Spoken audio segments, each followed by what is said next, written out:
नमस्कार दोस्तों, एक बार फिर स्वागत है आपका आपके अपने चैनल साइंस ग्रुप बलवंत पे। और हम पढ़ने वाले हैं पॉलिटी। आज पॉलिटी के अंदर हम पढ़ेंगे धन विधेयक क्या है, वित्त विधेयक क्या है और संविधान संशोधन विधेयक क्या है। साधारण विधेयक जो है मैंने पीछे डिस्कस किया था, उसके अंदर किस प्रकार से क्या कानून बनता है, और हम डिस्कस कर रहे हैं आज धन विधेयक का और वित्त विधेयक का, संविधान संशोधन विधेयक का और संयुक्त बैठक के बारे में पढ़ने वाले हैं। एक एक चीज़ को पढ़ेंगे, दिल थाम के बैठिए, क्योंकि हम करेंगे कंसेप्ट को क्लियर होने के बाद इसमें कुछ रहता नहीं है। बस एक बात समझ आ गई तो आ गई, याद करने वाली कोई चीज़ है ही नहीं भैया इसमें, है ना। तो आज हम पढ़ेंगे धन विधेयक। हमने पढ़ा था विधान संसद की विधायी प्रक्रिया, उसमें हमने देखा था भी कोई भी बिल को जब पेश किया जाता है तो विधेयक होता है, और विधेयक 5 चरण से गुजरता है। क्या कर जाता है? 5 चरण से।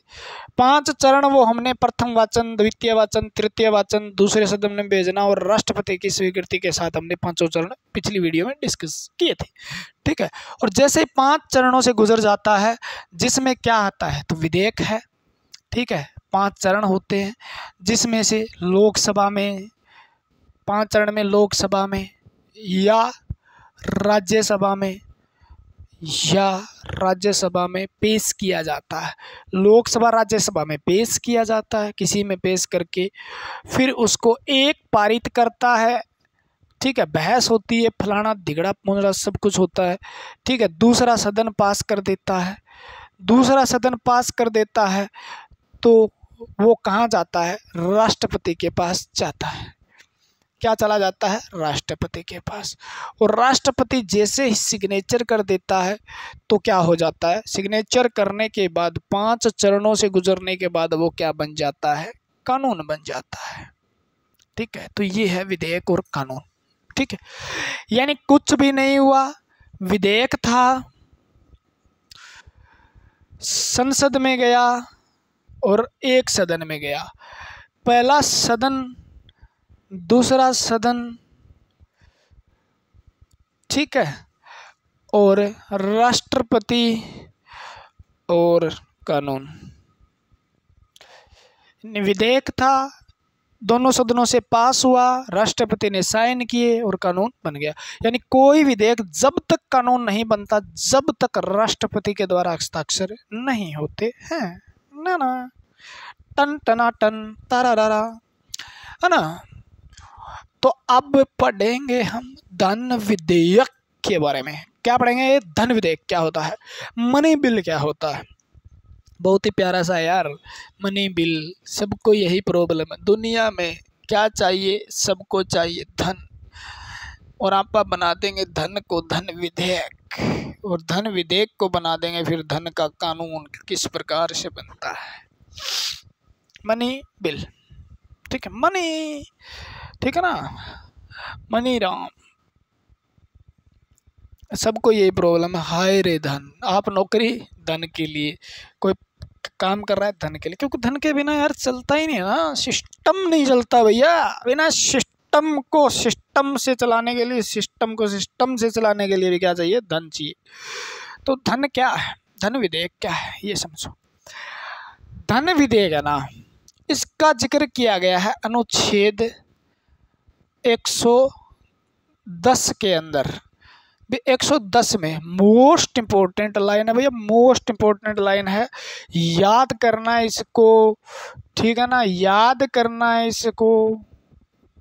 मनी है, मनी है, मनी है, मनी है, ठीक है। ऐसे याद करो इसको, मनी ऐसे याद करो, मनी है, मनी है। किस में है? 110 में। एक है जीरो है, एक है जीरो है, ठीक है ना, मनी। तो 110 याद करो, इसको जरूर करना है याद, नहीं तो कुछ नहीं आएगा समझ में, क्योंकि ये मोस्ट इंपॉर्टेंट है। धन विधेयक के सारे क्वेश्चन इंपॉर्टेंट है भैया। यानी जो अनुच्छेद 110 के अंदर जो बात दी गई है वो धन की परिभाषा दी गई है। किसकी परिभाषा दी गई है? धन विधेयक की परिभाषा दी गई है, धन विधेयक की परिभाषा। भी कौन सा बिल धन विधेयक हो सकता है, कौन सा नहीं हो सकता, ठीक है, ये होता है। धन विधेयक कौन कौन सा बिल है किस विधेयक को धन विधेयक माना जा सकता है? मोस्ट इंपोर्टेंट और सबसे समझने वाली बात यही है भी कौन सा धन है जिसको धन विधेयक माना, कौन सा विधेयक है जिसको धन है? साधारण विधेयक माना, वित्त विधेयक माना जाता है, लेकिन धन विधेयक किसको माना जाता है? धन विधेयक उसको माना जाता है जिसमें या तो कोई कर लगाना हो, केंद्र सरकार द्वारा कर लगाना हो, देखो बेसिक चीजें समझ लो, कर को हटाना हो, जीएसटी देख लो जैसे, ठीक है, और कर हटाना हो, कर लगाना हो, कर में परिवर्तन करना हो, परिवर्तन करना हो, ठीक है, यानी कोई भी टैक्स है उसको या तो समाप्त करना हो या उस टैक्स को लगाना हो, नया टैक्स लेके आना हो, या उसमें परिवर्तन करना हो। भी 18% है उसको 10% कर दें, 10 है उसको 25% कर दें। इस प्रकार की जो बात है ना, उसको 110 के अनुसार क्या माना जाता है? धन विधेयक माना जाता है, धन विधेयक माना जाता है। कर हटाना लगाना सारे करनी, वो भी मैं बताऊंगा। दूसरी बात, एक तो आपकी संचित निधि होती है और एक होती है आकस्मिक निधि, इमरजेंसी वाली, और या संचित निधि, संचित निधि, ठीक है। इस आकस्मिक निधि से या संचित निधि से धन निकालना हो या इसमें रंग धन डालना हो, वो भी। केंद्र सरकार को रुपए उधार लेना,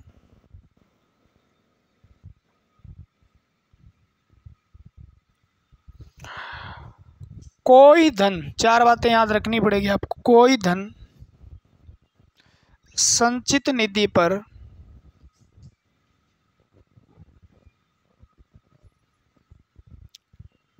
भारित हो, ठीक है। कौन सा विधेयक धन विधेयक हो सकता है?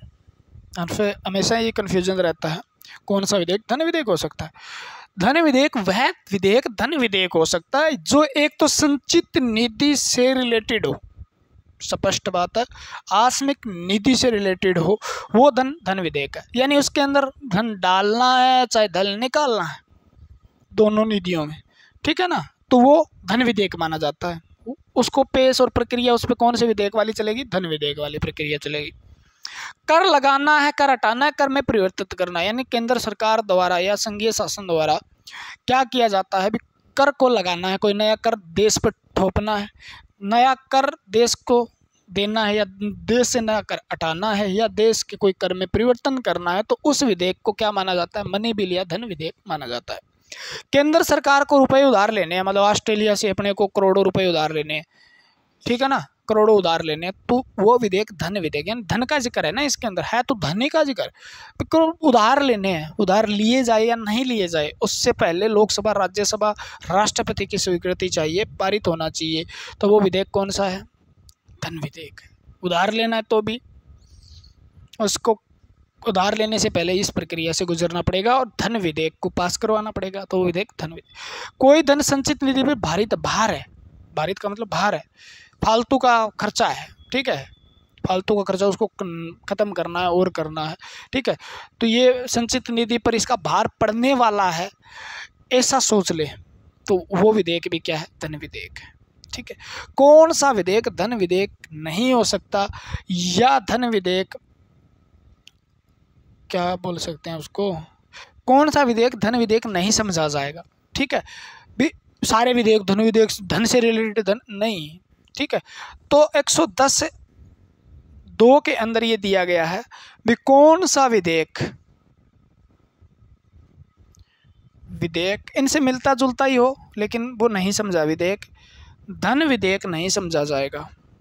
एक एक चीज़ क्लियर करनी है तो टाइम लगता है ना भाई, विधेयक नहीं समझा जाएगा, ये बात कही गई है, ठीक है। ये बातें तो ऊपर वाली हो गई भी, धन विधेयक किसको समझा जाएगा, नहीं किसको नहीं समझा जाएगा, इससे रिलेटेड ही है, मान लो, ठीक है ना। इससे रिलेटेड क्या है भी, कोई जुर्माना, जैसे करवर, कोई जुर्माने से रिलेटेड बात है मान लो, ठीक है, कोई जुर्माने से रिलेटेड बात है तो वो धन विधेयक नहीं समझा जाएगा। किसी के अंदर किसी को कर लगाया, मान लो जैसे स्थानीय कर लगा दिया, कोई स्थानीय कर लगा दिया किसी ने, स्थानीय कर से रिलेटेड है तो कर, वो कर नहीं, स्थानीय कर नहीं, स्पेशल कर, देश के लिए कर, उसको समझा जाता है। स्थानीय कर किसी जिक्र हो रहा है उसको धन विधेयक नहीं माना जाएगा, ठीक है ना। लाइसेंस वगैरह हो गया, दुकानों को लाइसेंस दे दिया, कंपनी को लाइसेंस दे दिया, तो लाइसेंसों पर कर लगा दिया, ऐसा कोई नहीं है। या सेवाओं पर, ठीक है ना, फीस लगा दी, लाइसेंस पर फीस लगा दी, ऐसा कर करो क्या माना जाता है, धन विधेयक नहीं माना जाएगा। बस स्पष्ट कह रहा है ये बात, इतना बिना आपसे नहीं भी पूछा जाए भी ये चीज़ें तो धन विधेयक कहलाएगी। अगर इन चीज़ों के अलावा, मतलब जैसे कर है तो स्थानीय कर लगा दिया, जैसे किसी पर जुर्माना लगा दिया, ये भी तो एक टैक्स की तरह ही हो गया, तो वो टैक्स है ना, वो किस में नहीं आएगा, धन विधेयक में नहीं आएगा, उसको धन विधेयक नहीं समझा जाएगा, ठीक है ना। तो लाइसेंस वगैरह है उसके लिए फ़ीस हो गई, स्थानीय जगहों पर स्थानीय सेवाएँ देने के लिए स्कूलों की फ़ीस हो गई, इसको क्या माना जाएगा, धन विधेयक नहीं माना जाएगा। तो ये 110(2) के अंदर बात की गई है। तो धन विधेयक वह विधेयक हो सकता है जो हमारे देश की संचित निधि, आकस्मिक निधि पर प्रभाव डाल रहा है, कोई ना कोई इसमें पैसे निकालने हैं, उसमें डालने हैं, या हम दूसरे देश से या पैसे उधार ले रही है केंद्र सरकार, तो वो भी, ठीक है, कर लगाना हटाना, ये धन विधेयक कहलाते हैं, ठीक है। और धन विधेयक की प्रक्रिया क्या है, ठीक है ना, प्रक्रिया क्या है, उसको किस प्रकार से रखा जाता है, कहाँ रखा जाता है, कौन पास करता है, पास करने में क्या क्या चरण रहते हैं, क्या प्रोसीजर रहता है उसका, ये चीज़ हमें जरूर देखनी पड़ेगी। अगर सबसे पहले तो धन विधेयक है या सामान्य विधेयक है, साधारण विधेयक है, वित्त विधेयक है, ये निर्णय कौन लेता है, तो धन विधेयक का निर्णय जो होता है ना, लोकसभा का अध्यक्ष निर्णय लेता है कि कोई विधेयक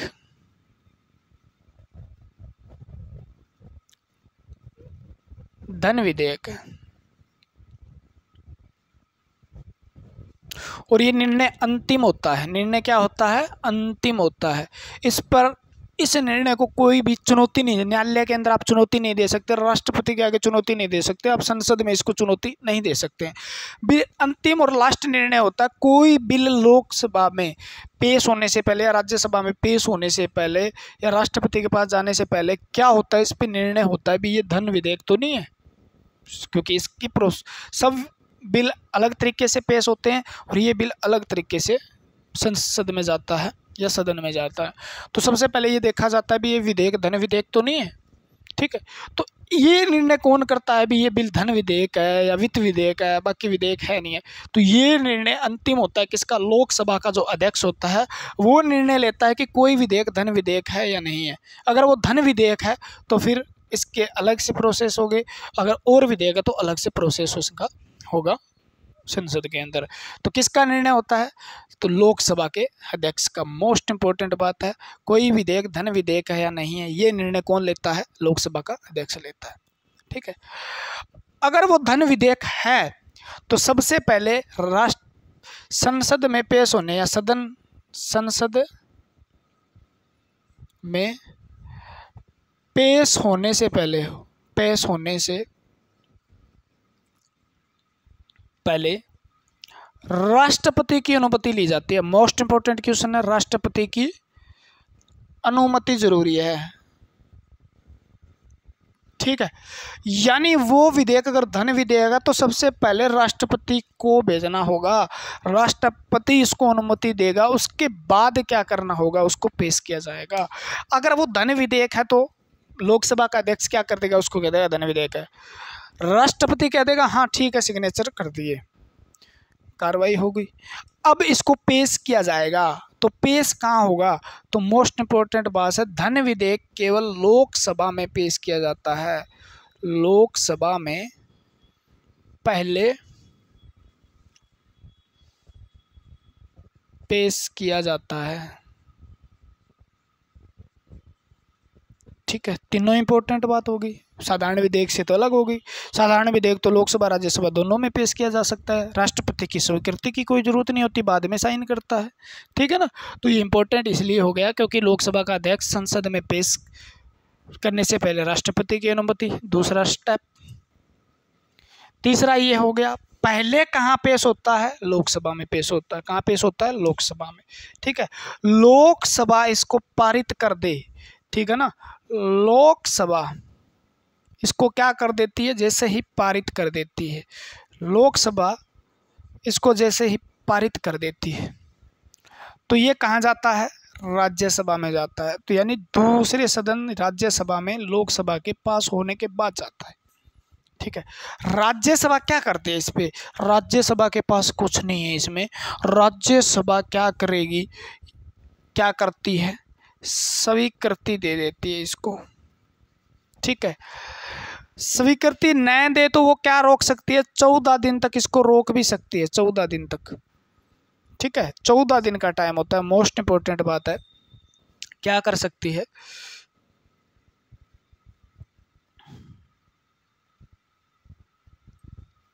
ठीक है, क्या कर सकती है? 14 दिन अपने पास रख सकती है, बस। 14 दिन में स्वीकृति दे न दे कोई मतलब नहीं है। 14 दिन के बाद अपने आप पारित हो जाता है। 14 दिन के बाद अपने आप पारित समझा जाता है। क्लियर हुई बात? समझो इस बात को। लोकसभा राष्ट्रपति से आया, राष्ट्रपति ने स्वीकृति दी, लोकसभा में रखा गया, लोकसभा ने पारित कर दिया। ठीक है, जो भी अपना सिस्टम हुआ उसके अंदर हमने बताया था भी किस प्रकार से बहस होगी, चरण होगा, वराण दीर्घ मुझे सारा कुछ होगा, वही होगा मतलब। ठीक है ना, बस इतना है, पहले राष्ट्रपति के पास जाएगा, लोकसभा पारित होगा, पारित होने के बाद राज्यसभा में गया, राज्यसभा ने पारित कर दिया। ठीक है, हाथों हाथ कैसा नेचर करके भेज दिया, मान लो संसद में पारित कर दिया, चलो कर, ठीक है। नहीं कराऊँ, नहीं करता मैं तो। 14 दिन हो गए, 14 दिन तक उसके पास पड़ा रहेगा। धन विधेयक है, रुकेगा नहीं। ठीक है ना, विलंबित कर दे 6-6 महीने तक पड़ा, ऐसा कुछ नहीं। 14 दिन बस आपके पास, 14 दिन का टाइम है। साइन करो या ना करो तुम्हारी मर्जी है। 14 दिन में वो साइन करके भेज देते हैं तो वैसे पारित हो जाता है। साइन ना करके भेजे तो 14 दिन के बाद अपने आप उसको पारित समझा जाता है, राज्यसभा ने पारित कर दिया। ठीक है, 14 दिन के बाद वो अपने आप पारित हो जाता है। और ठीक है, और 14 दिन के बाद अपने आप पारित हो गया, यानी सदन 1 और सदन 2, यानी दोनों सदन से क्या हो गया? क्लियर हो गया। दोनों सदन से क्लियर होने के बाद ये चला जाता है राष्ट्रपति के पास। तो राष्ट्रपति की स्वीकृति के लिए जाता है। तो राष्ट्रपति के पास यहाँ पर 3 विकल्प नहीं होते, 2 विकल्प होते हैं। क्या विकल्प होते हैं? एक तो वो मना कर दे, ठीक है, और या पास रख ले।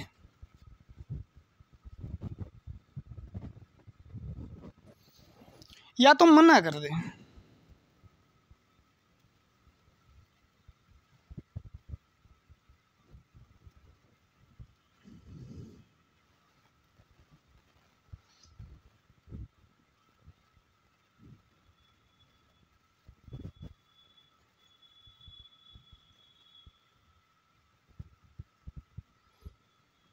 ठीक है, या तो वो मना कर दे। मना क्या कर दे यार, चल छोड़, मना करने का मतलब पास ही रख ले। या तो वो स्वीकृति दे दे या पास रख ले, बस 2 ही। या तो वो कहेगा चलो साइन कर दिए, ठीक है, पास रख कर मतलब पास रख लेता है, कोई दिक्कत नहीं है, कार्रवाई को रोक देता है पास रख के। ठीक है, तीसरा, वहां पे साधारण विधेयक के अंदर 3 ऑप्शन थे, पुनर्विचार के लिए भेजता था। यहाँ पुनर्विचार के लिए नहीं भेज सकता, उसके पास 2 ही विकल्प है। कितने विकल्प हैं? 2 विकल्प है, याद रखना। धन विधेयक के संदर्भ में राष्ट्रपति के पास कितने विकल्प होते हैं? 2 विकल्प होते हैं। कितने? 2 विकल्प। और साधारण विधेयक में 3 विकल्प होते हैं, बाकी सभी में 3 विधेयक होते हैं, 3 विकल्प होते हैं। ठीक है, तो राष्ट्रपति के पास, राष्ट्रपति क्या नहीं कर सकता? पुनर्विचार के लिए नहीं भेज सकता। पुनर्विचार के लिए नहीं भेज सकता। क्यों नहीं भेज सकता?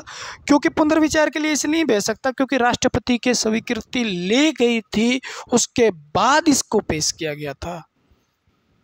ठीक है ना, सबसे पहले राष्ट्रपति के पास ये धन विधेयक गया था, उसके बाद सदन में गया था और दोबारा ये वापस चला जाएगा क्योंकि ये काम एक बार राष्ट्रपति से होकर ये गुजर चुका, दोबारा नहीं होता ऐसा।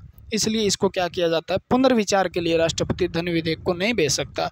ठीक है, तो पुनर्विचार के लिए नहीं भेज सकता। स्वीकृति दे दे कोई, ठीक है, बढ़िया है, न दे तो भी ठीक है, पास रख के हो जाए तो ये रद्द ही समझा जाता है। जब तक स्वीकृति नहीं देगा तो कानून नहीं बनेगा, क्योंकि राष्ट्रपति की स्वीकृति जरूरी है कानून के लिए। ठीक है, तो राष्ट्रपति पास भी रख सकता है, इसको पास रखने का मतलब मना कर रहा है वो, है ना। ठीक है, तो राष्ट्रपति स्वीकृति दे दे, एक विकल्प तो ये, राष्ट्रपति पास रख ले, दूसरा विकल्प ये है। और पुनर्विचार के लिए नहीं भेजा जा सकता क्योंकि पहले स्वीकृति लेकर राष्ट्रपति के द्वारा ये भेजा गया था। क्लियर है? तो ये था धन विधेयक। अलग क्या चीज़ थी इसके अंदर? साधारण विधेयक धन विधेयक में, धन विधेयक 110 के अंदर है। सारी बात क्लियर करता हूँ मैं।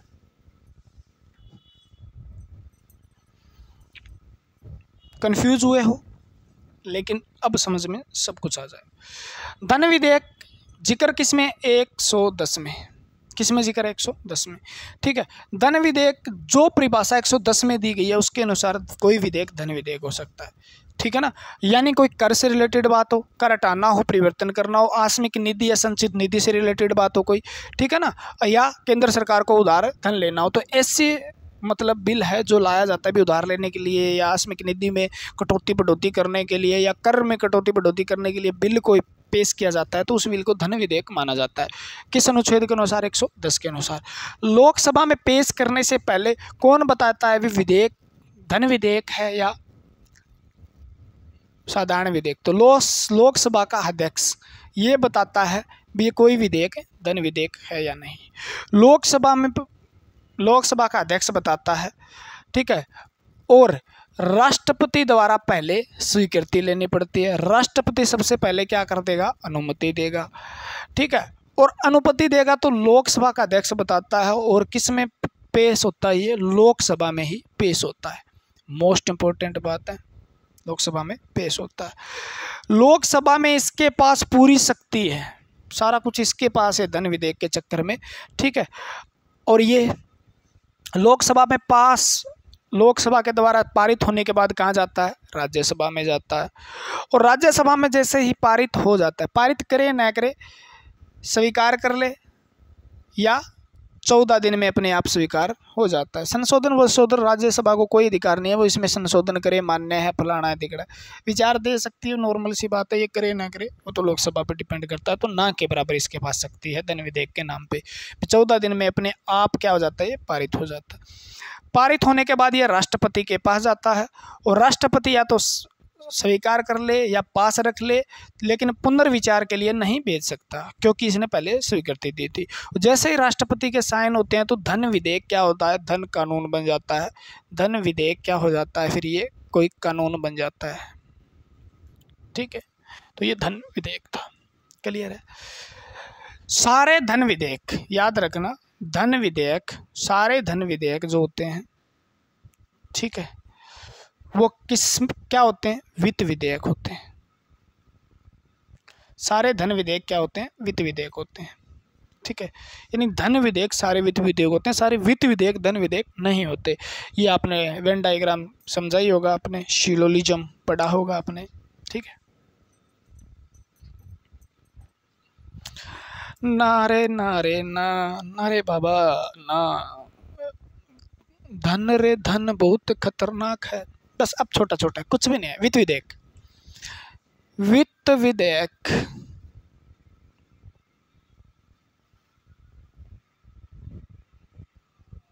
ठीक है, 117 में इसका जिक्र है। अनुच्छेद कौन से में जिक्र है? वित्त विधेयक यानी फाइनेंशियल बिल जो है उसका जिक्र 117 में है। ठीक है ना।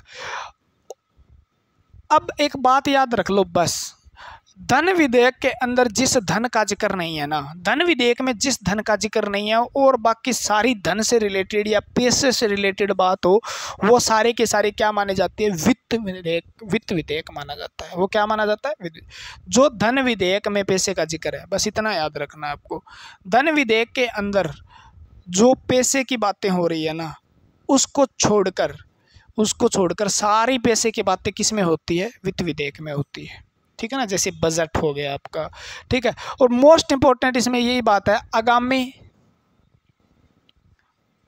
वर्ष के आय और व्यय का जिक्र होता है। बस आय कहाँ से होनी है और खर्चा कहाँ होना है, आमदनी कहाँ से होती है, इसका जिक्र होता है इसके अंदर लगभग वित्त विधेयक में।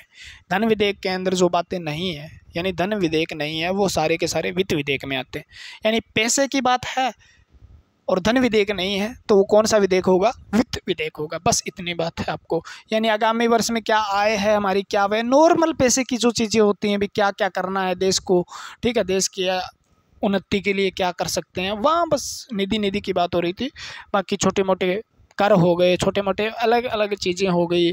ठीक है, कोई मतलब कंपनी है, कोई फंड वगैरह, फलाना तिगड़ा पंजो, सब वित्त विधेयक के अंदर आ जाते हैं। ठीक है, किस विधेयक के अंदर, वित्त विधेयक के अंदर आ जाते हैं। ठीक है, इसके अंदर भी क्या होता है, देखो वित्त विधेयक भी 3 प्रकार का होता है। एक तो धन विधेयक हो गया, जैसे मैंने कहा था सब विधेयक मोस्ट इंपॉर्टेंट है। वित्त विधेयक, वित्त विधेयक 1, वित्त विधेयक एक 1 भी होता है और एक वित्त विधेयक 2 भी होता है।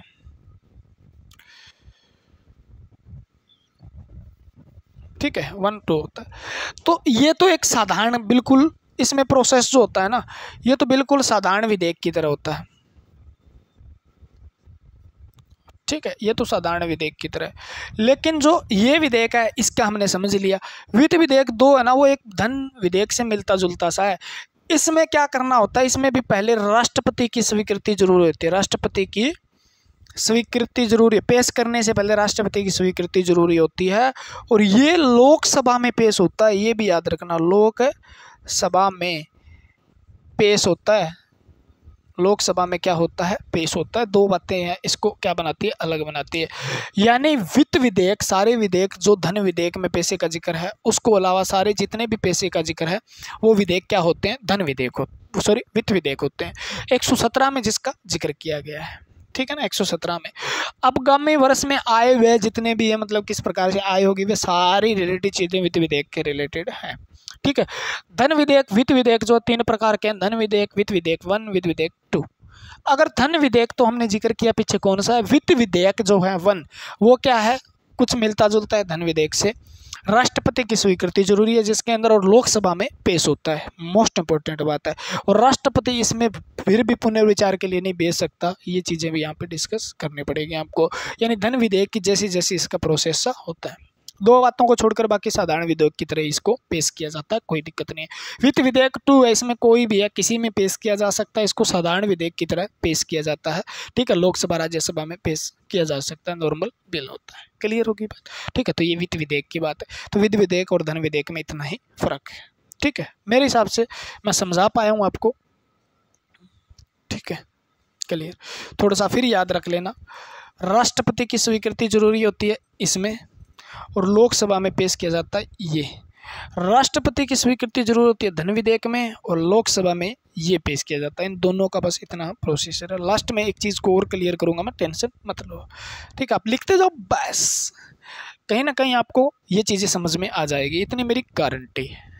ठीक है, एक होता है संविधान संशोधन विधेयक। देखो, संविधान संशोधन विधेयक, एक संविधान संशोधन विधेयक, संविधान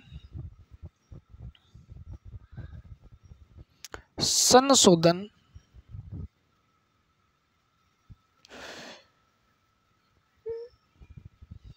विधेयक, कॉन्स्टिट्यूशन अमेंडमेंट बिल।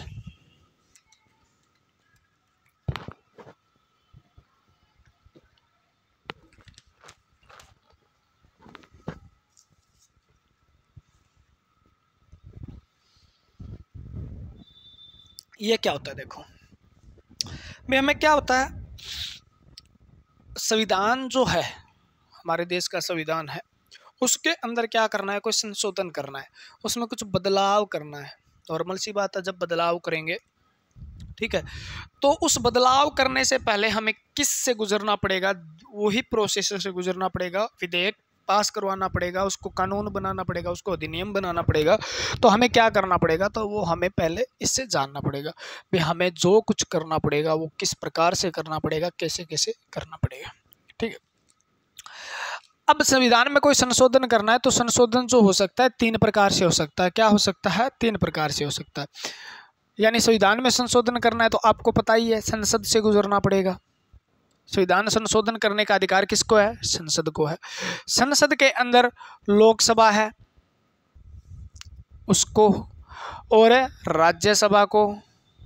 ठीक है, लोकसभा और राज्यसभा के बाद राष्ट्रपति इस पे सिग्नेचर करता है, तो ये पूरी की पूरी संसद हो जाती है, और फिर ये क्या बन जाता है, कोई अधिनियम या कानून बनता है, मैंने बताया आपको।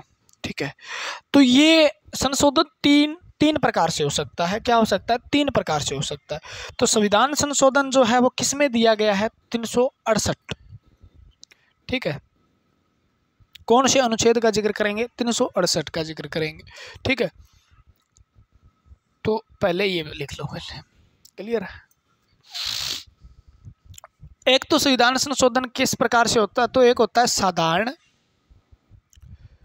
बहुमत द्वारा संशोधन।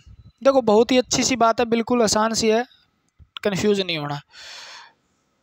ठीक है, विशेष बहुमत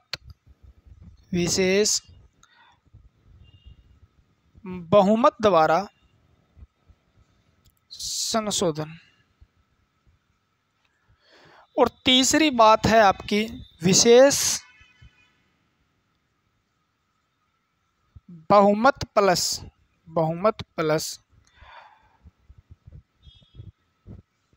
राज्यों का अनुमोदन, या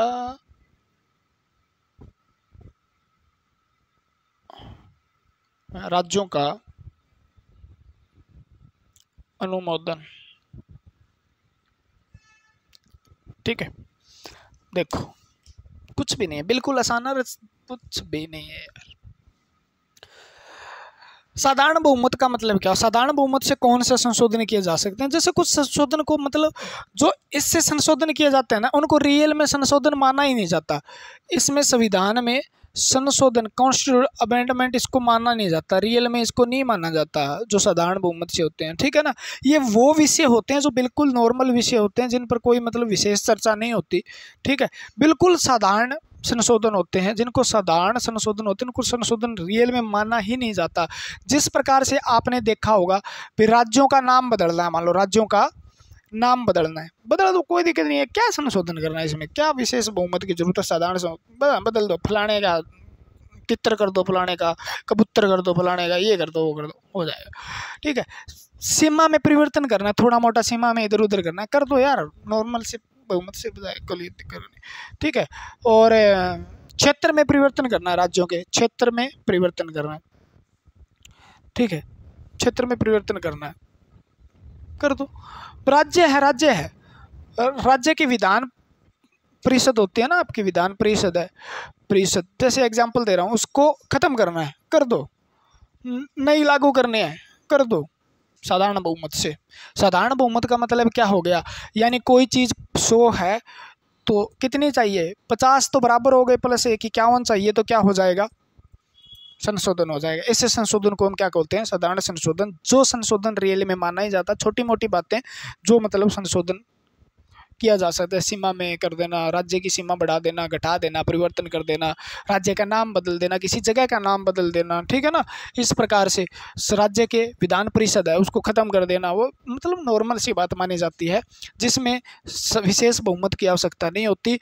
यानी सदन जो है वो चाहे लोकसभा हो, सदन मतलब लोकसभा हो, और चाहे कौन सी सभा हो, राज्यसभा हो। लोकसभा या राज्यसभा दोनों में किसी में पेश किया जा सकता है इसको। ठीक है ना, 1/2 से +1, यानी फालतू आधे से ज़्यादा होना चाहिए, ठीक है ना। 1/2 सदस्य प्लस 1 सदस्य से क्या हो जाता है, ये पारित हो जाता है। मान लो दोनों सदनों में किसी में रखा जा सकता है इसको। संविधान किस में रखा जा सकता है, तो संविधान संशोधन किसी में रखा जा सकता है, चाहे आप लोकसभा में पेश किया जा सकता है, कोई दिक्कत नहीं है, और चाहे आप राज्यसभा में पेश करो, कोई दिक्कत नहीं है। पहले राज्यसभा में, लोकसभा में किसी में पेश हो गया, वो 1/2 आधे से कर देगा, दूसरा भी कर देगा। मतलब इतने सदस्य, जितने सदस्य प्लस 1 जो उपस्थित सदस्य होते हैं उसकी बात होती है। प्रेजेंट जो होते हैं नए हैं तो इलाज ही नहीं है, मतलब आज साइन होने हैं और आज प्रेजेंट नहीं है तो नए होने दो, जितने प्रेजेंट है उसके साइन हो गए प्लस 1 फालतू हो जाना चाहिए, ठीक है ना। आधे से ज़्यादा हो जाना चाहिए, क्लियर हो जाएगा। तो उसको क्या मान लिया जाता है, साधारण बहुमत द्वारा संशोधन माना जाता है। लोकसभा राज्यसभा पारित होने के बाद राष्ट्रपति के सिग्नेचर, कानून बन गया, संविधान में क्या हो गया, संशोधन हो गया। तो ये तो साधारण संशोधन हो गया, ठीक है। अब विशेष बहुमत द्वारा संशोधन करना पड़ता है। विशेष बहुमत द्वारा संशोधन का मतलब क्या है, जैसे आपको ये तो नॉर्मल सी बात हो गई, कर दिया। मूल अधिकार में संशोधन करना है, मान लो मूल अधिकार में संशोधन करना है, फंडामेंटल राइट आपको बदलने हैं। 1/2 1 से काम चल जाएगा? नहीं भैया, देश की रीढ़ की आत्मा ये, इसके बिना एक आदमी मूल अधिकार किसी से छीन लिया जाए, उसके फंडामेंटल राइट उससे छीन लिया जाए तो वो एक जेल के समान हो जाता है, उसका घर भी, ठीक है ना। तो इस पर क्या चाहिए, एक विशेष प्रकार का बहुमत चाहिए, ठीक है ना, मेजोरिटी पूरी बढ़िया तरीके से चाहिए, तब जाके उसको संशोधन माना जाता है। तो इनमें विशेष बहुमत द्वारा संशोधन को रियल में संशोधन जो माना जाता है वो क्या माना जाता है, विशेष बहुमत द्वारा संशोधन होता है, उसको माना जाता है, ठीक है। तो मूल अधिकार को परिवर्तन करने के लिए आपको क्या चाहिए, लोकसभा में कर लो कोई दिक्कत नहीं है, चाहे आप राज्यसभा में कर लो कोई दिक्कत नहीं है, दोनों में बारी बारी हो जाना चाहिए बस। 2/3 2/3 बहुमत चाहिए, 3 में से 2 एक तरफ होने चाहिए, तब मूल अधिकार में परिवर्तन कर सकते हो आप, ऐसे नहीं कर सकते। मूल अधिकार को संपत्ति का अधिकार ऐसे नहीं बनाया गया था, बहुत मतलब पूरी जटिल प्रक्रिया रहती है ये, ऐसी प्रक्रिया नहीं है भी यहाँ जा चल मूल अधिकार पर, ऐसे तो रोज परिवर्तन कर देंगे, हर सरकार परिवर्तित कर देगी, क्लियर है। तो लोकसभा और राज्यसभा में 2/3 बहुमत से क्या हो जाना चाहिए, पारित होना चाहिए, तब वो क्या माना जाता है, विशेष बहुमत से संविधान संशोधन माना जाता है, ठीक है ना, क्लियर हुई। विशेष बहुमत प्लस राज्यों का अनुमोदन, जब कोई भी बात, 7वीं अनुसूची आपने पढ़ी होगी, 7वीं अनुसूची की बात है जिसमें जितने भी विषय आते हैं उन विषयों पर अगर कोई संशोधन हो रहा है या कानून बन रहा है तो राज्यों की स्वीकृति लेनी भी जरूरी है, क्योंकि वो राज्यों के विषय में भी है, ठीक है। तो वहाँ पर राज्यों के विषय में जब भी कोई कानून बनता है या उसमें कोई संशोधन होता है तो 2/3 बहुमत तो हो गया आपका लोकसभा व राज्यसभा का, क्लियर है, कोई दिक्कत नहीं है। लोकसभा का हो गया और राज्यसभा का 2/3 वो तो चाहिए ही चाहिए, विशेष बहुमत तो चाहिए ही चाहिए, ये तो हो गया, ठीक है। प्लस में क्या चाहिए, आधे से अधिक राज्य, अपने जो राज्य हैं, कितने राज्य हैं कमेंट करके बताइएगा, मैं भूल गया भैया। आधे से अधिक राज्य का अनुमोदन या स्वीकृति चाहिए, ठीक है। यानी 7वीं अनुसूची जैसे हो गई, उसके अंदर कोई आपको कानून बनाना है, राष्ट्रपति के निर्वाचन से संबंधित कोई सिस्टम है, राष्ट्रपति का निर्वाचन कैसे होगा, उसमें कोई प्रक्रिया में बदलाव करना है, ऐसी चीज़ें हो गई। जैसे उपराष्ट्रपति का चुनाव है, निर्वाचन है, उसमें कोई बदलाव करना है, ठीक है। ऐसी चीज़ें जिनमें राज्यों का मतलब होना चाहिए, ठीक है। तो वहाँ पे क्या किया जाता है, फिर विधानसभा विधानमंडल जो है, जहाँ पर जैसे राष्ट्रपति का निर्वाचन है मान लो, तो उसके अंदर क्या लेते हैं, सदस्य भाग लेते हैं ना, विधानमंडल के सदस्य भी तो भाग लेते हैं ना, यानी आपके जो विधानसभा है, ठीक है, उसमें भी तो भाग लेते हैं ना, तो वो भाग लेते हैं मान लो, तो उनमें उनका भी दायित्व बनता है भी हमें भी पूछा जाए, जिनमें उनका मतलब कहीं ना कहीं उस डायरेक्ट हाथ रहता है ना राष्ट्रपति को जिताने में, हराने में, तो वहाँ पर क्या करते हैं, फिर वो भी क्या करते हैं, अपना पक्ष रखते हैं, ठीक है। तो आधे से अधिक राज्यों की स्वीकृति भी होनी जरूरी है, ऐसा अगर कुछ करना है, जैसे राष्ट्रपति, एक एग्जाम्पल है राष्ट्रपति का निर्वाचन, ये 7वीं अनुसूची में 2 भी कोई विषय हो उसके अंदर, ठीक है। तो विशेष बहुमत व अनुमोदन। ठीक है, तो ये है विशेष बहुमत से, ये कहाँ पे है, तो ये होता है 368 अनुच्छेद 368 के अनुसार क्या करना, संविधान संशोधन करना। ठीक है ना, 368 के अनुसार संविधान संशोधन करना, यानी विशेष बहुमत की जिसमें आवश्यकता हो। तो ये था संविधान संशोधन बहुमत विधेयक। ठीक है, साधारण नॉर्मल कर दिया, एक आधा एक बस। विशेष 2/3 चाहिए, 3 में से 2 चाहिए बंदे भैया, 3 बंदे हैं तो 2 बंदे चाहिए तब कान होगा। जैसे मूल अधिकार हो गया, आपका मौलिक कर्तव्य हो गए, सारे के सारे जितने भी हैं उनमें परिवर्तन करना है, तो मतलब बहुत विशेष चीज़ है जो, ठीक है, जिसमें विशेष बात है तो विशेष बहुमत चाहिए। विशेष बात भी है, विशेष बहुमत भी चाहिए, प्लस राज्यों का अनुमोदन भी चाहिए, यानी राज्यों के द्वारा स्वीकृति भी चाहिए। ठीक है, तो ऐसे मामलों में क्या है, ये है। तो 3 प्रकार से क्या किया जा सकता है, 3 प्रकार से संविधान में संशोधन किया जा सकता है। क्लियर हुई? तो ये हो गए आपके विधेयक। हमने पढ़े कौन कौन से विधेयक थे हमारे, धन विधेयक था। ठीक है, एक बात थोड़ी सी यहाँ पे आपको क्लियर करता हूँ, देखो, धन विधेयक था, साधारण विधेयक था, ठीक है, वित्त विधेयक था, और आपका संविधान संशोधन विधेयक था। 4 विधेयक थे। ये कौन से हैं, सरकारी निजी पेश करने के आधार पे दोनों हो सकते हैं, कोई दिक्कत नहीं है। साधारण विधेयक है ना, लोकसभा या राज्यसभा दोनों में पेश किया जा सकता है, पहले में किसी में करो कोई दिक्कत नहीं। धन विधेयक केवल लोकसभा में पेश किया जाता है। क्या किया जाता है, लोकसभा में। वित्त विधेयक भी याद रखना, ये भी लोकसभा में पेश किया जाता है। ठीक है, संविधान संशोधन ये लोकसभा में किया जा सकता है और राज्यसभा में। बस ये कंफ्यूजन नहीं होना चाहिए आपको। ठीक है, राष्ट्रपति की स्वीकृति आवश्यकता है, राष्ट्रपति की स्वीकृति पहले ही ली जाती है, इसमें कोई ज़रूरी नहीं है, इनमें कोई भी ज़रूरी नहीं। ठीक है, और बाकी क्लियर है, दोनों में से किसी में भी, इसमें लोकसभा में पेश किया जाए। ठीक है, लोकसभा में पेश किया जाएगा।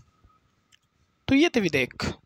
ठीक, और देख लेता हूँ मैं, टाइम देखता हूँ एक बार, फिर तेरी और खींच का काम रख दिया। एक होता है संयुक्त बैठक यार, ठीक है, उसके बारे में आप 2 मिनट बोलते हैं बस। संयुक्त बैठक क्या होता है, जब कोई विधेयक मान लो, ठीक है, संयुक्त बैठक किसमें नहीं बुलाई, धन विधेयक में संयुक्त बैठक नहीं बुलाई जाती, याद रखना। ठीक है, धन विधेयक में संयुक्त बैठक नहीं बुलाई जाती। साधारण विधेयक, वित्त विधेयक, संविधान संशोधन विधेयक है, उसमें बुलाई जा सकती है। संयुक्त बैठक का मतलब क्या है,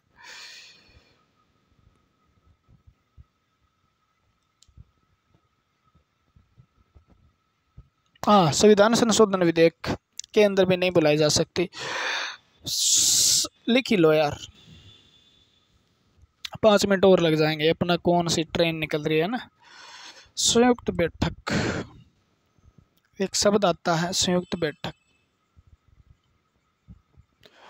बुलाई किसके द्वारा जाती है, राष्ट्रपति के द्वारा। किसके द्वारा, राष्ट्रपति के द्वारा बुलाई जाती है। ठीक है, बुलाई किसके द्वारा जाती है, राष्ट्रपति के द्वारा, राष्ट्रपति बुलाता है। अध्यक्षता कौन करता है, लोकसभा का अध्यक्ष, लोकसभा का अध्यक्ष। अगर लोकसभा का अध्यक्ष नहीं है तो कौन करता है, उपाध्यक्ष करता है। लोकसभा का कौन करता है, उपाध्यक्ष करता है। ठीक है, और उपाध्यक्ष भी नहीं है तो राज्यसभा का सभापति करता, उपसभापति, सभापति नहीं करता। सभापति आपको पता है उपराष्ट्रपति होता है, उपराष्ट्रपति नहीं कर सकता, तो उपसभापति करता है। और उपसभापति भी अगर नहीं है ना तो कौन करता है, तो उपसभापति नहीं है तो फिर करता है, वो सदस्यों के द्वारा डिसाइड किया जाता है, अभी संसद के सदस्यों के द्वारा ही डिसाइड किया जाता है। अभी कौन करेगा, तो सदस्य निर्णय लेते हैं, इसमें सदस्य निर्णय लेते हैं, अभी कौन करेगा, कोई अलग सदस्य, वरिष्ठ सदस्य कर लेता है, मान लो ये तक बता दिया मैंने। ठीक है ना, भी सदस्य तो होंगे ही होंगे ना संयुक्त बैठक के अंदर भी। सभा का अध्यक्ष न हो मान लो तो उपाध्यक्ष करेगा, उपाध्यक्ष ना हो तो उपसभापति। लेकिन याद रखना, सभापति कौन होता है, राज्यसभा का सभापति, राज्यसभा का उपसभापति। सभापति नहीं करेगा, क्योंकि उपराष्ट्रपति होता है वो, क्या होता है, राष्ट्रपति। अध्यक्षता राष्ट्रपति करेगा, राष्ट्रपति नहीं है तो उपराष्ट्रपति के बाद खत्म। ठीक है,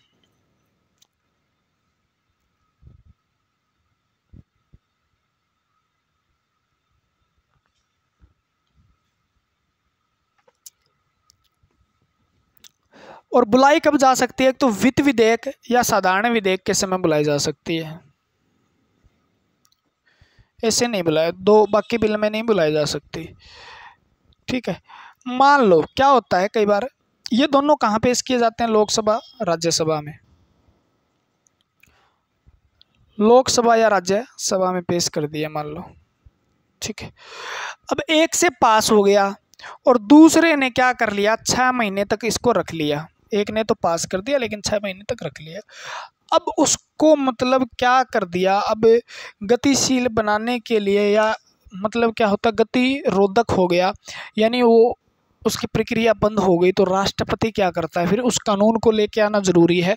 तो 6 महीने से ज़्यादा होने पर क्या करता है, राष्ट्रपति दोनों सदन को, इकट्ठे सदस्यों को बैठाया जाता है, दोनों सदन इकट्ठे बैठो, और इकट्ठे बैठने के बाद क्या किया जाता है, संयुक्त जितने भी सदस्य होते हैं ना, वो सदस्य, ठीक है, उनके द्वारा वोट डलाए जाते हैं और वो बहुमत से पास हो जाता है। मान लो बहुमत से पास हो जाता है तो उस बिल को पारित माना जाता है। यानी बिल को पारित करने के लिए संयुक्त बैठक बुलाता है, राष्ट्रपति बुलाता है, अध्यक्षता लोकसभा का अध्यक्ष ही करता है। ठीक है, लोकसभा का अध्यक्ष ही करता है। वित्त विधेयक और साधारण विधेयक के रूप में बुलाया जा सकता है, साधारण विधेयक और वित्त विधेयक में बुलाया जा सकती है संयुक्त अधिवेशन नहीं। बाकी आप कह दो धन विधेयक और संविधान संशोधन विधेयक, धन विधेयक और संविधान संशोधन विधेयक के अंदर संयुक्त बैठक नहीं बुलाई जाती, नहीं बुलाई जा सकती है। और आज तक 3 बार संयुक्त बैठक बुलाई गई है, 3 बार। एक बार तो 1961 में बुलाई गई थी, और एक बार 1978 में बुलाई गई थी, और एक बार 2002 में। ठीक है, यहाँ पर तो जवाहरलाल नेहरू ने बुलाई थी या मोरारजी देसाई ने बुलाई थी, और यहाँ पर बुलाई थी अटल बिहारी वाजपेयी ने। ठीक है, ये तो जवाहरलाल नेहरू तो दहेज वाला कानून पास करवाना चाहते थे, दहेज विरोधी था। ठीक है, और मोरारजी देसाई क्या थे, मोरारजी देसाई करवाना चाहते थे वो यार बैंकिंग, हाँ बैंकिंग से रिलेटेड था। और अटल बिहारी वाजपेयी पोटा आतंकवादी, ठीक है, को निपटने के लिए एक पोटा अभियान चलाया गया था, वो पास करवाया था। तो 1961, 78 और 2002 3 बार तक संयुक्त अधिवेशन बुलाया गया, संयुक्त बैठक बुलाई गई है आज तक। ठीक है, तो राष्ट्रपति के द्वारा लोकसभा का अध्यक्ष इसकी अध्यक्षता करता है। वित्त विधेयक और साधारण विधेयक में बुलाई जा सकती है। लोकसभा और राज्यसभा दोनों को इकट्ठा बैठाया जाता है। लोकसभा से या राज्यसभा से एक से बिल पास हो जाता है, दूसरे ने उसको पास रख लिया और 6 महीने ज़्यादा समय होता है तो सदस्यों को इकट्ठा करके बहुमत से उस बिल को पास करवाया जाता है। वो बिल बहुमत से पास हो जाता है उन प्रेजेंट सदस्य जितने भी होते हैं उपस्थित सदस्यों के द्वारा, तो उस बिल को पारित समझा जाता है और उस बिल को क्या राष्ट्रपति सिग्नेचर करके कानून बना देता है। क्लियर हुई बात? ये था आपका अधिवेशन। ठीक है, तो विधेयक को पास करने की प्रक्रिया किस किस प्रकार से होती है, ये चीज़ें हमने पढ़ी। धन विधेयक क्या है, वित्त विधेयक क्या है, ये पढ़ा हमने। संविधान संशोधन विधेयक क्या है, ये पढ़ा हमने। और हमने पढ़ा साधारण विधेयक क्या है, संयुक्त अधिवेशन क्या है या संयुक्त बैठक क्या है, क्या क्या चाहिए, कहाँ पेश करना चाहिए, सब चीज़ें हमने क्लियर की है। ठीक है, 2 वीडियो हमने बनाई। तो अगर आपको वीडियो पसंद आती है तो आप लाइक कर सकते हैं, उस पर कमेंट करके हमें बता सकते हैं। और आगे इस प्रकार से ये सब्जेक्ट जो हमारा है इसकी हमने 27-28 वीडियो डाल चुके हैं। उसके बाद हम 7, 8, 10 वीडियो और डाल देंगे। लगभग 35 से 40 वीडियो जो है, 40 वीडियो में ये सब्जेक्ट आपका कवर हो जाएगा और बहुत अच्छे तरीके से वहाँ से बाहर क्वेश्चन आने की संभावना नहीं रहती। ठीक है, तो आज के लिए फिर इतना ही। भगवान आपका भला करे। जय हिंद, जय भारत। मिलते हैं अगली वीडियो के साथ।